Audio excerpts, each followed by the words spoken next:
multitasking doesn't work. And I think the phrase you used was something along the lines of the faster you go, the slower the output, something like that. Maybe I'm butchering that one, but maybe you can give that breakdown as well. Sure. So this goes all the way back to the mid-1990s when Dr. Goldratt, who was my mentor, he's the creator of Theory of Constraints, started getting organizations to ask, well, can this theory of constraints apply to project management? So if you think about flow really has two dimensions. There's flow rate, so how much I can do, and there's flow time, how long it takes me to do stuff. And if you ask most project managers, why are their projects often late and over budget? What they will essentially do is they'll give you a list of reasons that all boils down to the world is not perfect. There's uncertainty, resources are not available when promised, there's priorities that constantly change, etc.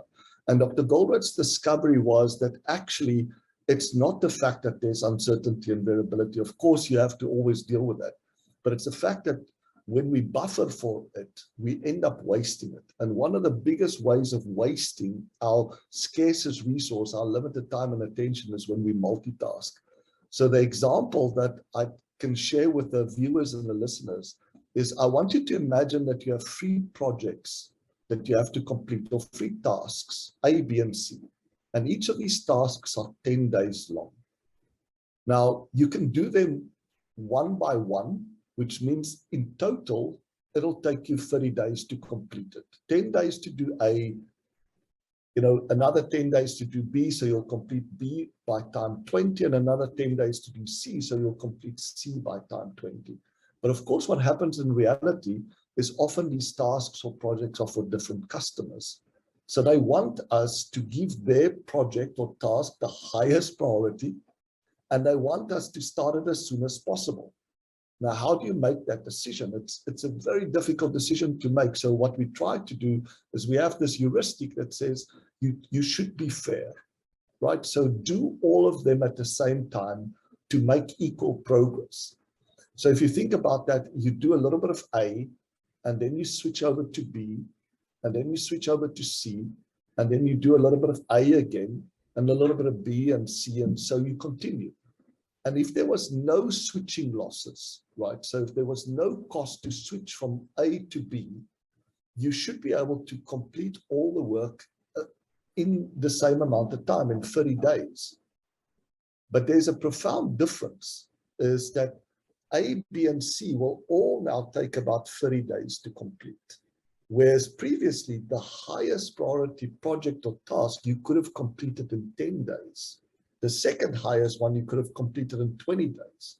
So even if there was no switching losses, which we know there is, then multitasking, trying to do multiple things at the same time, is still a really, really bad idea.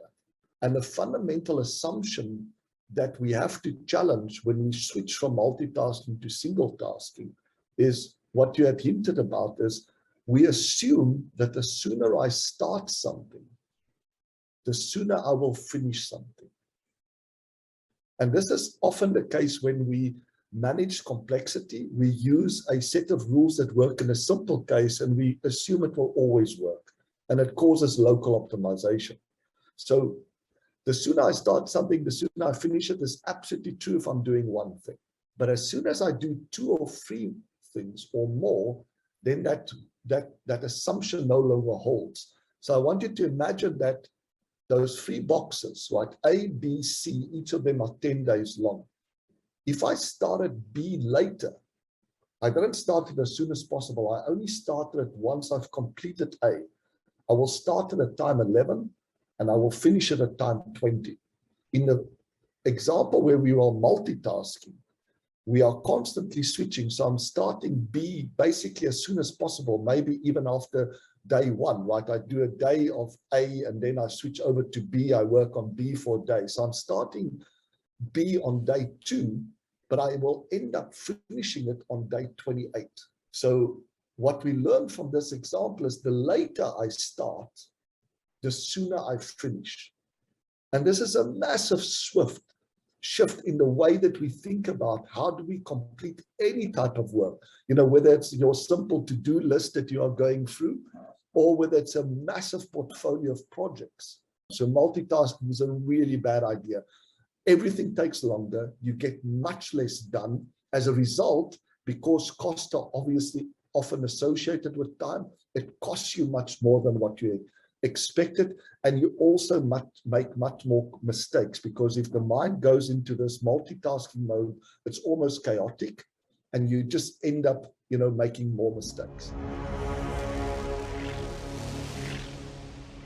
If what you've heard on Flow Research Collective Radio has been helpful, please consider doing us a solid and leaving us a review on Apple Podcasts, Spotify, or wherever you are listening to this. Reviews help us connect to a wider audience so we can get these peak performance principles out to more people.